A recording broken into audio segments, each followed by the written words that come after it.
Coming up tonight on Game All Night, BJ from Board Game Gumbo. This Week and Each Week is brought to you by Game Toppers. Upgrade your gaming experience at GameToppersLLC.com.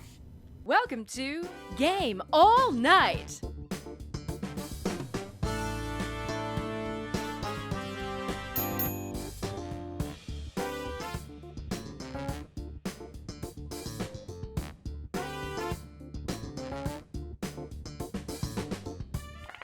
Well, hello everyone, and welcome to another Game All Night. Tonight, I am going to be joined by my video arch nemesis, BJ from Board Game Gumbo, but we're going to get to that in a minute. He's sitting in the green room, and he's probably enjoying some nice Louisiana fare. But Dan, you have something in front of us this evening, and it looks like it's the same thing. Oh yeah, we're splitting a bottle tonight. We're splitting a bottle of a Brooklyn dinner bottle here. Bomber is usually my term. I don't know if you go your dinner bottle, bomber. What's your term for these? I go with bomber. 25. There we go. Yep. So that's Brooklyn cloaking device, which the description will take me a minute. I need like a bulleted list to get through the style here for the beer. It is a porter, but a Brett aged porter, a Brett fermented porter. I'm sorry, that is then oak aged in red wine barrels. Now, all three of those things are things I've encountered in beer before, but I don't think they don't usually intersect. There's not a ton of Brett porters out there for starters, let alone ones that are wine aged. So what makes a Brett porter special, Dan? Well, it'll be Brettanomyces is the yeast that gives sour beers their sourness. Okay. So it'll have that little lactic acid, like sour edge to it, and then you get the wine type finish, the wine oak finish on it as well. It's a combination. It is. It's definitely interesting, and I can definitely tell the red wine. Thankfully, it wasn't a sweet red wine. I don't think that would work at all, but it's definitely something different. I'll be sipping this one. No, I think it really actually balances really well. It's a combo I hadn't looked for before, but they come together and they don't clash, and nothing really stands out like dominates the palate. So I think it's pretty tasty. Awesome. Hey, I have a feeling our guest is drinking something tonight, Dan. Mr. BJ from Board Game Gumbo. How are you doing, sir? I'm doing fantastic. What's up, Chris? Hey, Dan. Not much. What are you drinking, sir? I am drinking something that I thought would be appropriate for a Board Game Gumbo visit to Game All Night. It's Crazy Cajuns. Okay. It's a genuine Louisiana lager made right here in Arnaville, Louisiana, right down the road. And it's even got the Acadian flag right on the top there. So nice lager. I'm enjoying in my BGG Con cup. Excellent. I always love it when a guest gets into it and enjoys it. And you have some decent beer down there. Absolutely. We do. Parish Brewing is probably our most famous over here in our area, but of course, Abita down further south of us, Abita over in the New Orleans area has some great beer too. Awesome. So, for those of you who may watch my show and not watch BJ's, what would you say your show is? Well, that's probably the vast majority of your audience because you're a lot bigger than me. But I'm sorry to hear that. Physically, and also from a show standpoint. So I'm BJ from Board Game Gumbo, a member of Punchboard Media. I do contribute sometimes to the Dice Tower also. But we have a blog, Board Game Gumbo. It's all about latest in board gaming, reviews, news, convention coverage, kind of from a Louisiana angle. So we also do a live show on Tuesday nights. We're off on summer break right now. You're a harder working guy than I am, but we take the summer off.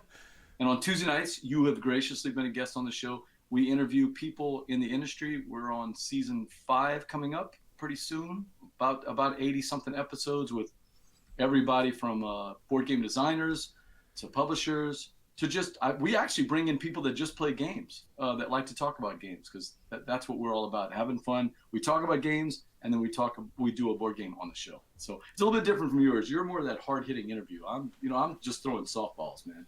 I don't have suspenders. I'm just saying it's not that hard hitting.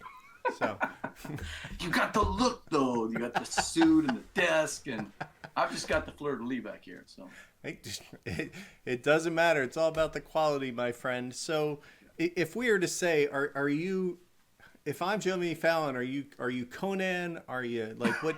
Like, I don't want to have late night talk show wars because I know you and I go back and forth, and it's fun to play around with. We do on social media. Anytime you and I tag each other, it's usually with the hashtag late night talk show wars. When you get a guest that I haven't gotten yet, I'm gonna mark that in. I guess maybe I grew up watching Dave Letterman, so I steal a lot of the show from Dave Letterman, Conan O'Brien, all those guys. So yeah, you could be Jimmy Fallon. He's super talented and a great singer. So. Well, I don't. Unfortunately, the singing, if I have Ariana Grande on, maybe I'll try it, but I don't think I have to worry about that anytime. Are we gonna get a song tonight? No, I don't think so. The only song that's ever been sung on the show, Christina broke down, and that was quite fun, actually. Well, you know the name father, Steve O'Rourke, who produces our show. Sort of, he's my sidekick on my show. He is always trying to get me to sing. Almost every episode. So he throws 80s references in there or 90s references into our clues, and the next thing I know, I'm breaking out into song. So it's fun to have somebody doing your side kicking for you, isn't it? I mean, it's nice to have another body around and everything. So how'd you get to know the name father? And we can get back to why he's actually called that in a minute or two. But how did you guys Steve's become a good friend of mine. We started hanging out a little bit on the Dukes of Dice. We're both big fans of the Dukes of Dice podcast, Sean and Alex. We started hanging around on the forums. It's kind of that board game thing where you become friends with somebody on the internet that you've never actually met. Yep. When I started doing the show, Steve started watching the show, and he was so involved, and actually he was so good at the games that we started texting each other. And the next thing I know, in season 2, he started running the games for me. So. I mean, he is. If you've been around him, he is really talented with coming up names on the fly. And I guess it was Alex from the Dukes of Dice that gave him the name father, or maybe Blue Flag, Pink Flag people, but I think it was Alex. He got the name father moniker, and it is stuck. And he's just really good at it. I don't know how he does it. So he's very. I really want to have a conversation with like him and then Patrick in the same room, because kind of Patrick's my Steve O'Rourke. Although he doesn't participate in the show itself, he contributes constantly. And I think I'd love to hear the pun battle, because I think they're same spirits there. They are. They're good with puns. They're good with mashups. They're good with coming up on the fly. You put Alex and Steve and Patrick together in one room, and I don't know what's going to happen. I mean, they're just going to come up with something. I think he's called the name father, if I remember right. You know how the Alex does the thing with the naming of the episodes, he and Sean. Right. And Steve's got a record that I don't think is going to be broken. He's got so many episodes named. He's just good at coming up with those names. So this is my public thank you to Steve for all the help he's done with Gumbo Live, because he is an integral part of the show. Dan receives no such public thank you. He gets his bill at the end of the year, and that's his contribution to the show. That's. I was hoping Dan but would I fly me out appreciate for the beer. celebration of sidekicks here. We'll take a moment to appreciate all my brothers Cheers out to there. you, Dan. Cheers to Just you, remember, Dan. You do a great job on the show. You were almost a cartoon. Just saying, you were really close. If I could have spent some more time with that software, it could have happened. Just a flappy little mouth down here. Yeah, I was kind of hoping you would mail me some beer, Dan, but I went ahead and just picked up some local beer instead. He comes up with the craziest beers that I've never heard of, so I was anxious to see what he was going to do for this episode. Well, definitely, he also likes to scour. We're very fortunate outside of Philly. We have a lot of local brewing that's really good. So he'll scour that, and he usually, I'm sure he has a little stash of bottles somewhere that he uses. So what I haven't done is put any of those in the mail yet. So we'll have to flirt with that in season 3. Can I ask you two beer experts a question? Sure. Well, you can ask Dan one. Well, this will probably apply to you. When I go to conventions, I see a lot of times people have a beer share, like the Draft Mechanic podcast. They like to have a beer share. Coming from Louisiana on a flight, how do I get beers there, through TSA or in my bags, and still protect them and not have something happen to the beer, either from a taste standpoint or just from a bottle standpoint? Any suggestions? I've never had to fly with beer. But it also depends how much you have to bring, right? I mean, if you have to bring a case, I mean, you could check it as your luggage, and you would just have to pack it like you do anything else. And I would recommend, like, especially depending on how good you go, I would even Ziploc them, maybe Ziploc in groups, and then kind of throw them in there, and then throw some peanuts, and then just, mark it fragile, and then just pack it and pray is unfortunately the best thing I think you're going to get. But, it's doable. Any suggestions? I haven't done it. The only time I've flown with alcohol was stuff bought, inside the confines of the airport. So post security check and then took it as a carry on. But don't get me wrong. I've flown with plenty of alcohol, both in, around, and in the cabin. Yeah. Like and inside you. Just none Yes. was left when you landed. So The reason I bring this up.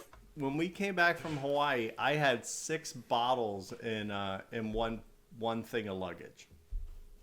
The reason I bring it up, many years ago, I flew to Germany to visit my sister, and we have a local syrup here called Steens. It's a different tasting syrup. It's not like maple or anything. It's made uniquely. She wanted a bottle of it, and I packed it in my suitcase. We're doing what's called a jumelage, a twinning with another city in Belgium. So I've got all these dressed up clothes for the big ceremony, right? I get to Germany, and I packed it in my suitcase, and the packing didn't work. I had packed it inside the suit that I was going to wear. And when I got to the airport in Frankfurt, and I opened up my suitcase, there was Steen's syrup from a broken bottle all over every single piece of clothes I had. And I had 4 days of stuff to do. So if you see the pictures, everyone else is dressed up in their finery, and I'm wearing like a shirt from the Gap. I look like a moron. Whatever the European version of the Gap is. Yeah, nothing's worse than having your clothes get trashed on vacation, and you have to do the emergency run to a store to try and find something that fits. Or something with meeples on it. Yeah, or something. Yeah, exactly. That's even worse. The hopefully it'll get easier. It's at least becoming a little more mainstream, right? Sure. Yeah. But it's interesting because I just did a wedding, and it was black tie, and all of a sudden I'm like, I can't find my cufflinks anywhere. So I literally bought a pair and returned them because I don't know when the heck I'll ever need them again. But it's just like I was running around like an idiot because I couldn't find anything. But I get that. Travel's not easy. I travel with those really large Ziploc luggage bags. And then anytime I bring alcohol back, my socks and, T-shirts and undershirts and stuff go in there with the alcohol. That way, if they breaks, it can get absorbed by something.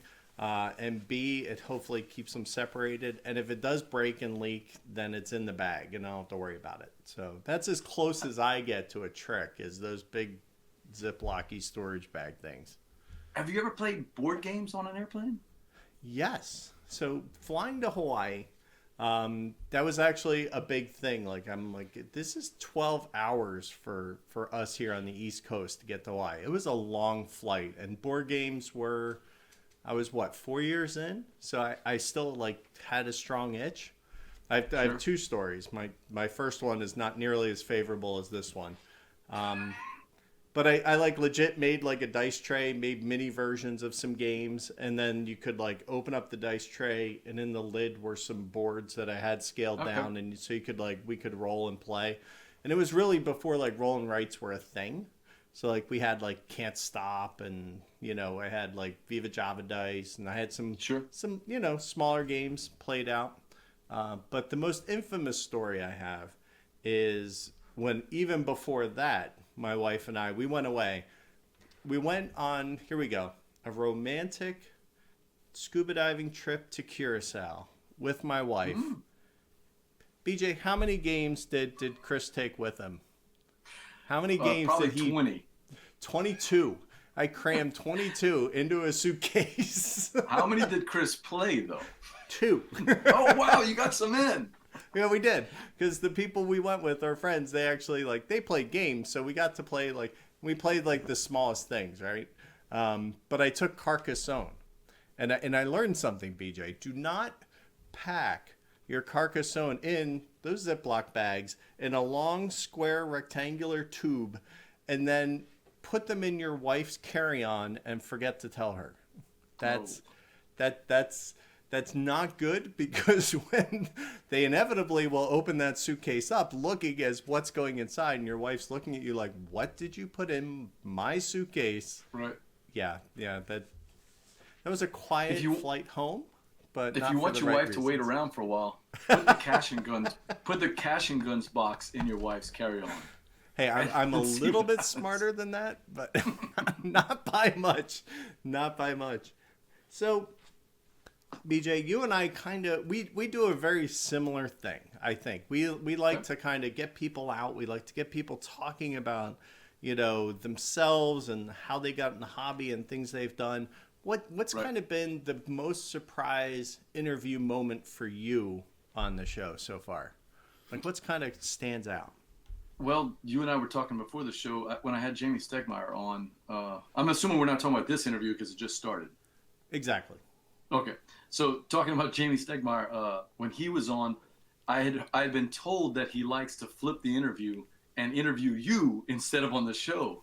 And I had to kind of fend him off on that and try to keep the focus on Jamie Stegmaier, because people don't turn the show on to Gumbo Live to watch me. They want to see what the guest wants to talk about. At that time, Jamie was talking about all the expansions that he was making and all the new games, and he had a lot of hints and scoops, and that's what they want to hear. And Jamie kept asking me questions, so that was a little bit of a surprise. But the other thing, I think the biggest surprise for me on the show is how much fun people have had playing board games live on a show. Because when I think of board games, we think of cardboard and dice and cards and everything. Right. But some of these games translate so well, like the game that you did, which is out now. The one you did with the dicey lady. With Paula Deming when we played. Yeah, Medium? With Paula. When you played Medium, games like that, they do have the materials, and the designers have done a great job, and the developers have done a great job turning it into a board game. But essentially, it's kind of an improv game that you can play with people. And I like the fact that a lot of our hobby is really just about making connections with people. And that's been the biggest surprise, how well the games have gone over when playing with people at the end of the show. It's tricky too, right? Because, most of the games we play, we've kind of gone with, playing actual physical games you can buy. And then, we also do a little bit of stuff that we, make up. We used to make it all up. And that's a lot of work. I'm glad you have somebody who takes care of that for you. And that's literally the first piece of the pie that I gave to Dan when Dan came on board was, can you take over the games? My brain is fried. Like, I'm done. And he actually started bringing, like, real games to the table. And I'm like, you know what? We can make this happen, and we can show people, you do not have to be in the same room. Like, we could Skype each other and play a game. And it doesn't have to just be a role-playing game, because I think that's kind of what, if I have to Skype, I have to role-play. And I'm like, it's not like that. We can play a game. You might need an extra camera just to cover a board or something, but you can still have just as much fun, I think. Yeah, I don't know if you guys play internet games, but I've got a little group, and we kind of wax and wane. But when we get involved in it, we start playing games, and it's not only fun to play the games with them, and that's essentially what we're doing. We're enjoying games that we like, but it's also fun, the side talk and the trash talk and the community involvement you get while you're playing your games. So I like the fact that you bring that on the show, and we try to do it too. Yeah, and it used to be just a fun little goofy thing we used to do on the show, and I'm like, no, this is worthy of its own show. I think it's hysterical, and I'd much rather have a lot more time to have fun, right? Right, yeah. It's been fun bringing on special guests when we do one that we call the Boudin Bowl. Boudin is one of our favorite foods down here in Louisiana. and right around the Super Bowl, we decided to do, instead of the Super Bowl, we did the Boudin Bowl, because you're not supposed to use super. Oh, sorry, I probably cost you like $1,000 just now. Yeah, you may have. I apologize. S-O-U-P-E-R. We're right, just talking super, about soup. Exactly. Right, Super Bowl. Just take it out of Dan's bonus at the end of the season. So we do the Boudin Bowl, and when we do the Boudin Bowl, I always try to surprise the guests with people that they know some kind of connection to, and then they're doing the Boudin Bowl with them. And basically, our game is just 4 quarters. We have 4 categories, and we're trying to get board games that fit those categories. And it's just so much fun to see the guests, agonizing, really trying to figure out which game they're going to pick that fits that category. I'm usually the one that's just throwing out games that it's really just for comedic effect. I'm not trying to win the game. I'm just telling the jokes, doing the shtick. So, but it's a lot of fun doing those games. I like it, like you said. I like it when people really get into it, and for whatever reason, the games are where people kind of let loose and have fun. Right, and that's what it's all about. Because ultimately, I think that's what we're here for, right? We're here for the human experience. We're not here to. Well, some of us are here to win, but those quickly migrate away from the groups that I'm involved with because, frankly, I just don't care. I'm more about having friends, maybe learning something, trying something new, doing something different. That's what it's about, right? Just bringing people together. Well, mine's like fireworks on the 4th of July because when I win a game, it's like, once a year. So I want there to be, paparazzi taking pictures of me. It should be a big event if I can actually win a Euro against my friends because I'm just so terrible. But, I choose to think that I'm not terrible. I just have really good friends. It just good. Yeah. That's a good point. I just play with people that are better than me. That's the way to think about it. Exactly. Right? And I don't know. I kind of think that's actually what happens because, one's the chair of a physics department in a college. The other one, he figured out how to retire at 45. So, I have some obviously friends that are way smarter than I am. Yeah. Ooh, that's tough. When I started Board Game Gumbo, I started hanging out with a new game group, and I was kind of used to being a pretty good player among my friends. The group that I played with, my little scout dads, we all took turns winning, but it was pretty equal there. And I got into this group, and these guys just smoke me. They're just, the whole group is so good. Everybody beats me like a drum, but it's fun. It's the way it is. It's kind of the running joke. When we're playing a 4-player game, my goal is to finish out of 5th place. I don't want to finish in 5th place. Right. So, you know what? My goal. I'll be honest, I have a huge love for 18XX. It's not anything I try to hide or closet about, but it's not something I usually win. And if I do not come in last place, I consider that a victory on my own. Are you being humble, or are you really a person that loses a lot? Oh no, if I were to go upstairs and play my wife in Castles of Burgundy, she would probably cream me by 80 to 100 points. I swear. No, I legit lose a lot. And obviously you don't watch the game show because that's actually probably closer to my win ratio than right. I'd like to admit. But do you notice that a lot of people that are in board game media aren't necessarily the best players? Some of them are good. Sean's a great player, Alex is a great player, but a lot of us aren't really that great players. Maybe we're attracted to this part because we can't do the other part. Is there correlation there? We were bad at games, so we have to be good at something. Maybe.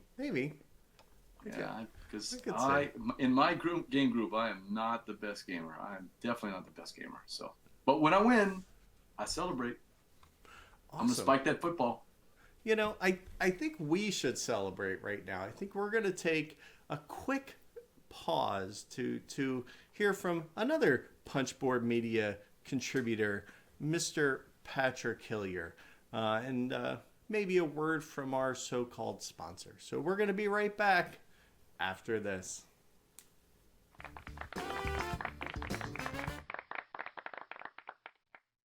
Pontifications with Patrick Hillier. I know it's shocking to my friends to learn that I am a horrible electrician.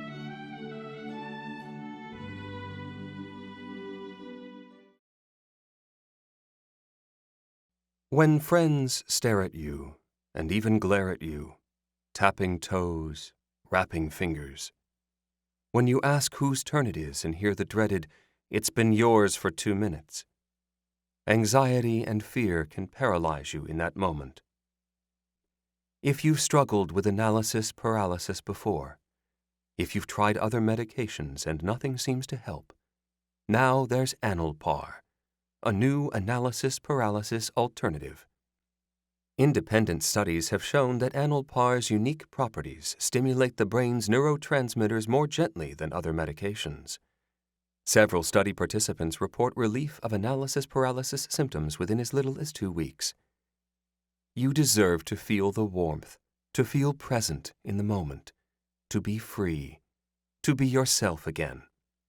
You deserve an analysis paralysis alternative when nothing else has worked. You deserve Analpar. Though users of this medication experience less side effects than with other common medications, side effects may still include dry mouth, sudden outbursts of puns, lack of future planning, itchiness, temporary confusion, considerably more losses, temporary euphoria, and death.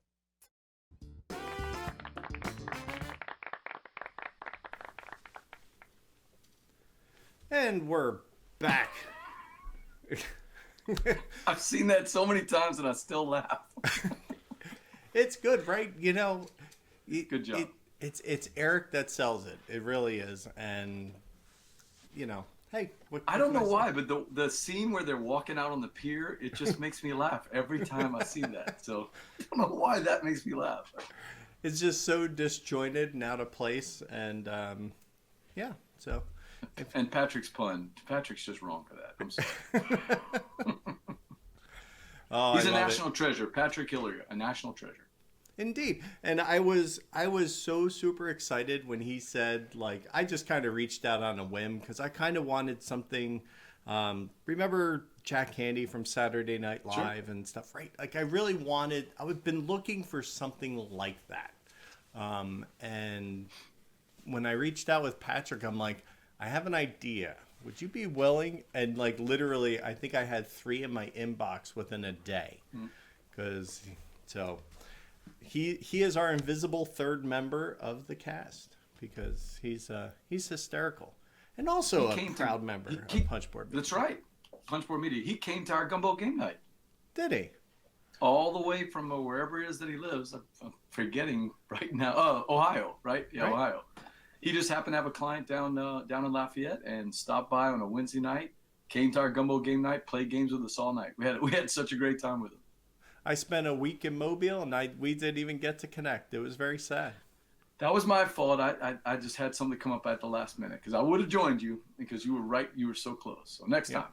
That's all right. I just tooled around the French Quarter, got my little coffee, learned that they don't take credit cards at Café du Monde the hard way. They don't. People take cash, just saying. It's kind of embarrassing. What was the best thing you ate down there? I've been to New Orleans twice, and we did the first year we did. I'm a foodie. It's definitely I'm a chef and whatnot. So we did Commander's Palace, which was delicious, but felt very steeped in time, and the bananas Foster was delicious, but everything else reminded me of what I learned in chef school back in the 90s. Sure. It was already old then, probably. But we ended up going to NOLA, which is the one that's run by Emerald, and loved it. So when I went down again, I had to go and got the shrimp and grits, and it was a barbecue sauce. Oh, it was so good. It was so good. What's your stance on po' boys? Did you eat any po' boys while you were down there? So not this trip, but the trip before. So we went off a side street, kind of out in the French Quarter. It was kind of out of the way, and it was busy. And you could tell it was like local people because there was like work trucks and things like that. And I'm like, we're gonna go here, and we're gonna try a po' boy. So I went in there and I had a crawfish po' boy, and it was, with some lemon aioli. It was really good. But I don't know. I struggle. It's the same problem with like lobster roll. Like if you go up in Maine, lobster roll is amazing, but it's like, I don't know what it is about a bready sandwich that I want that's different from these. So it just kind of, and I only ever want to get the authentic thing because like I never want to walk into like someplace like, it's kind of in the South that has them. It's not the same. What's your favorite? The fried crawfish po' boy here in Lafayette at Old Time Grocery. All Knock right. your socks off. Perfect Yeah. seasoning, perfect bread. It's phenomenal. I'm not a muffaletta eater over there in New Orleans. That's the big sandwich over there. I'll eat it, but I'm not that big of a fan. If I'm over there, I'm gonna get the sloppy roast beef po' boy because those are a fried shrimp, but the sloppy roast beef po' boys. It's just juicy and it's just oh man, it's so good. So yeah, that's what I like. But here in town, my favorite is the fried shrimp po' boy. Fried crawfish po' boy. I just love that. And it's good. Now, do you prefer them a little spicy, or do you, what are you looking for? Yeah, so I came from a small town where spice is king, and I live in a larger town. It's not a large town, but I live in a larger town where it's not as spicy, the food. So my tongue is slowly growing back to normal. So I try to handle the spice as much as I can. But when I go home, my brother-in-law is an amazing cook, but he kills me. I just can't handle all that spice anymore. So yeah, I don't need it turned up on the spice. I'm fine with just it can't be bland. If you've been to Louisiana, you know we don't eat anything that's bland.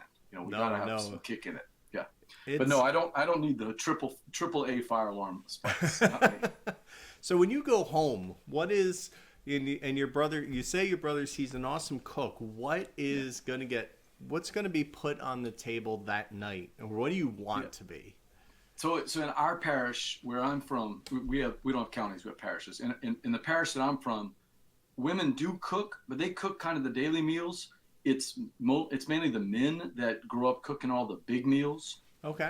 So one of those things will be, he's going to make he'll make a jambalaya, of course, but he'll make something. My favorite thing is anything having tasso or anything with, anything smothered. Some smothered sausage. It's a nice gravy with over some rice with some good vegetables. That's what I'm looking for. But we have something called tasso sauce piquant. That's probably one of my favorite meals in the entire universe. I love that sauce piquant. So, but he cooks it all. He makes it all. Awesome. He can cook anything. It sounds amazing. So that fast forwarded me because where I first encountered you was on the Dice Tower audio podcast, because apparently there's video podcasts, I guess. You're watching, listening to it right now. But you did your bit that had the Cajun flair in that bit. Was that kind of your first foray into doing any kind of board game media, or were you trying other things first, or how'd that all come about? Yep. So I started out with the blog, and I was just writing for it, and then Tom put out a call as he used to do back then, for some contributors. So my wife had gotten me a Yeti Blue for Christmas one year because I was doing some other stuff. For a while I did a broadcast of sports games for our local school, and so I fired it up. I did a 2-minute segment on, I think it was New York 1901, spice it up with New York 1901, sent it to Tom, and he liked it. So after that, I just kept doing segments, and I called it Spice It Up because it was games. This is not a novel concept. It was games that people like already. What's that next step game? If you like Ticket to Ride, what's the next thing you're going to like, right? So it was a game that I really liked, New York 1901. It's a little bit more complex than Ticket to Ride, but it has that point scoring mechanics similar to it. It's not the same game, and that's how it kicked off. So that was my first foray into really producing media, was doing the stuff for the Dice Tower in conjunction with the blog. Right, and I can tell you that's when I learned my first little bit of Cajun, which is laissez les bon temps rouler. That's right, yeah. Let the good times roll. It was funny. I was working the Grace Fox booth at Gen Con this year, and next to us was a booth, and they had this big slogan at their booth and all their T-shirts, and they had laissez le bon temps rouler, and I was like, what is this? They've heard of the show. Of course not. No, it wasn't that. They're a miniatures company, I think, or no, a dice company out of Montreal, and it's a Quebecois saying, laissez le bon temps rouler. So we joked about it. Of course, they had never heard of Board Game Gumbo, so the balloon kind of deflated really quickly. We have, and we know. We get the joke. That's what matters. Yeah. So do you think that I'm finding this interesting, right? as we kind of grow up and we grow out of different types of media in our board game lives, all right, for me, I've been doing this for the show a year and a half, but board gaming about 7 to 8 now, coming up on, I don't feel like there's as many people doing what I used to look for back then. But do you think that's a product of, a lot of the media personas growing up and out? Or do you think it's because I'm not looking anymore? I don't know. I mean, it doesn't seem like there's always renewal. When I got in, board games with Scott was big, and then the Dice Tower was coming up. And then since then, it's exploded. I mean, really, there's so many people doing board game media. It's awesome. You're going to find a niche if you're looking for something to listen to or watch. You're going to find somebody that does something that you like. But from my perspective, it seems like social media, the Facebooks of the world, the Facebook groups of the world, and video seem to be what people are looking for. I do video, but I'm still doing written.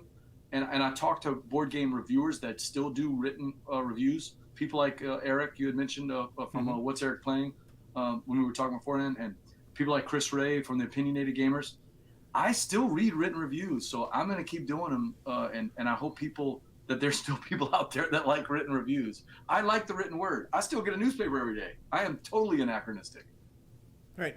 But you know what? I think it's also fair to say that there's people who, on their lunch hour or with 10 minutes of downtime, they can't watch a video or listen to a podcast in their work environments. So having something that is, consumable on demand like that, I think makes a lot of sense because, I want to look out this game. I'll read this article.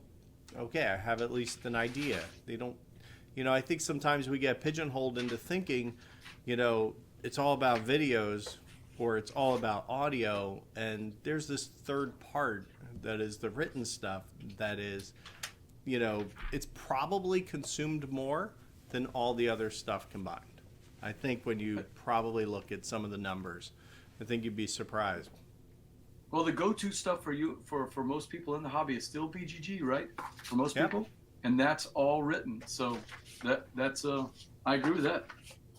Yeah, so it's interesting to see kind of what's going on with the hobby and how it's evolved, but how it still kind of stays the same. And I think we recently came into Punchboard Media. You've been in for a while. Sure. And, there's a lot more written word inside that group than, I've been exposed to previously. Some good writers, right? Oh, absolutely. So how have you found, kind of joining a group like the Punchboard Media has helped you kind of get word out about what you do? It's that, I think Eric and the rest of the people from Punchboard Media do a great job of being a network and supporting some of the stuff we do at our channel and what everybody else does. But I really also like the sense of community that we have. If you have a question about board games, it's almost like a big group of people that we can share and talk to. And let's face it, a lot of what we do is reviewing the hotness, right? I mean, That's what some people want to do. And keeping abreast of that can be a challenge. What was it this year at Gen Con? There was over 613 or 620 games that came out of Gen Con. It was a lot. Chris, how can any of us keep track of that, right? Being a member of a network, though, kind of helps you out with that a little bit because they can filter out things that you might be interested in. You see somebody post, you see a person like Eric Yerko post some beautiful pictures, right? And if you see that, you see Marty talking about a game that she really enjoyed. So that's something you might look at. So it's just a way for me to keep my finger on the pulse of the industry, and I like that. I like the collegiality of everybody sharing and supporting each other in the network. So I do like that. And I'm glad to have you as part of it. Thank you. It's kind of hard to figure out how you fit into a large established group, as always, but it's definitely rewarding because I think there's a lot of different voices. It's interesting to see a lot more perspective in things, so it's amazing the amount of variety and everything that's on the channel itself. So if you do have any interest in diving deep into different types of media, the written, the spoken, the video, check it out because it's a great jumping off point with lots of places to go. I mean, every day on punchboardmedia.com, there's going to be a written review or an interview or a video thing or a podcast. So if you're interested, if you want to just keep up, on a daily basis what's going on in the board game industry, punchboardmedia.com every day. You can do that. There's my plug, Eric. There you go. Eric Buscemi, my buddy Eric Buscemi. I got a plug in. I mean, it's important, right? We want to share the word, and we're not this huge brand. We don't have a little, icon down in the corner every single show, every single place. We just we all get together and just kind of help promote each other, and that's really what it's all about. It's not there's no grand poobah. If Eric's the grand poobah of it, we're in trouble because he doesn't want to be. He does not want to be. You know what's fun? You go to a convention and I usually meet people from. A lot of times I'll go to a convention and it's funny. You drive 1,000 miles and you play a game with somebody that lives 5 miles from you. Right. But at the same time, I also drive 1,000 miles and I run into one of the Punchboard Media members or somebody that I met through Punchboard Media. Through one of their friends. It's so welcome to be at a convention with 70,000 people. And to have a friendly face, somebody that you know. I mean, even a person like me, who some people claim is an extrovert, even a person like me, still likes to see a friendly face when I go to a big convention. I can't help it. I want to see somebody I know. That's fair. Now, you say you claim that you've been pigeonholed into being an extrovert. Am I just think that that's not what you classify yourself as?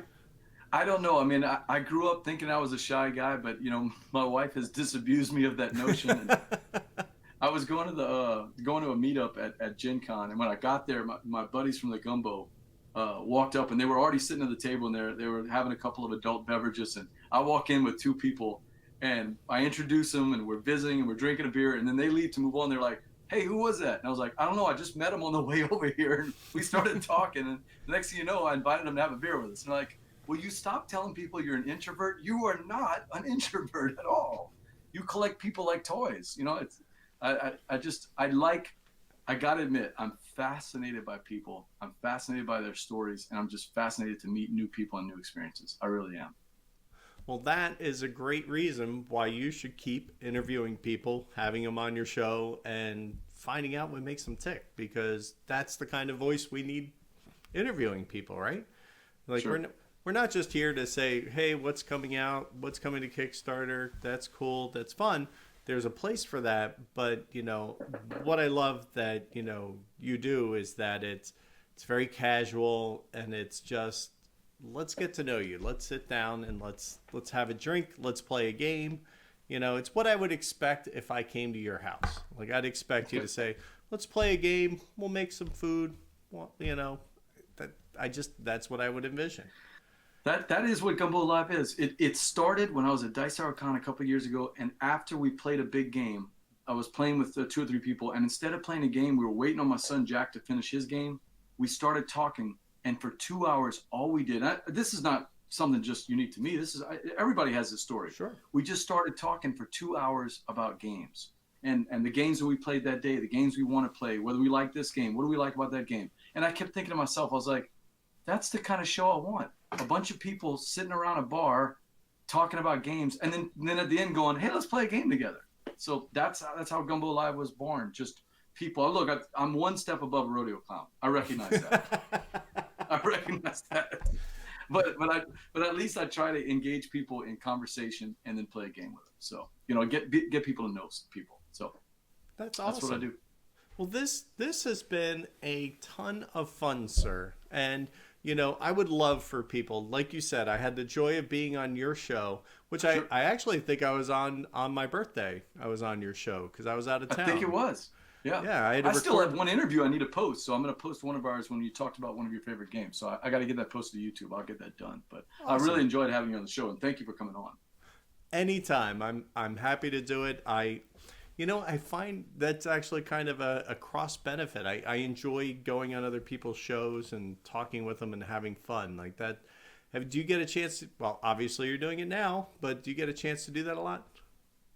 I've been on the Dukes, and not really. This is the only other appearance other than the Dice Tower that I've done. I really, I mostly have people at my shows. So. It's fun. It's been fun, though. I enjoy it because it tends to be interesting conversation. So if people want to find you, sir, where should they look on these fancy interwebs if they're going to find you? Sure, mine's easy. So on Twitter or on Facebook or on YouTube, it's all at Board Game Gumbo, one word. Same thing with the blog. We post 2 or 3 times a week reviews, convention news, where we've been, game stores we visited, and that's easy to find. BoardGameGumbo.com. So we're easy to find. You can also link to us off of Punchboard Media. If you go to punchboardmedia.com, you'll see our posts. There you go. Outstanding. This has been a blast. Dan, I'd like to thank you for providing the wine beer, as it were. Very, very interesting. Thank you very much. And thank you at home for watching. So we're going to see you next time. And remember, laissez les bon temps rouler. Hey, I like that. Thanks for watching this week's episode. Join us next week when we play a game with the guest. If you enjoy our content, please consider supporting us on Patreon. Be sure to follow us on all forms of social media. Twitter, Instagram, and Facebook are the best ways possible. Simply find us by searching for Game All Night Show. And of course, check out our website at gameallnightshow.com. This Week and Each Week is made possible through the generous support of donors like these. Be sure to subscribe below and check out our latest videos.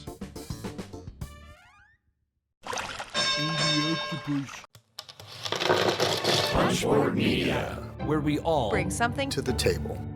pull up a chair at punchboardmedia.com.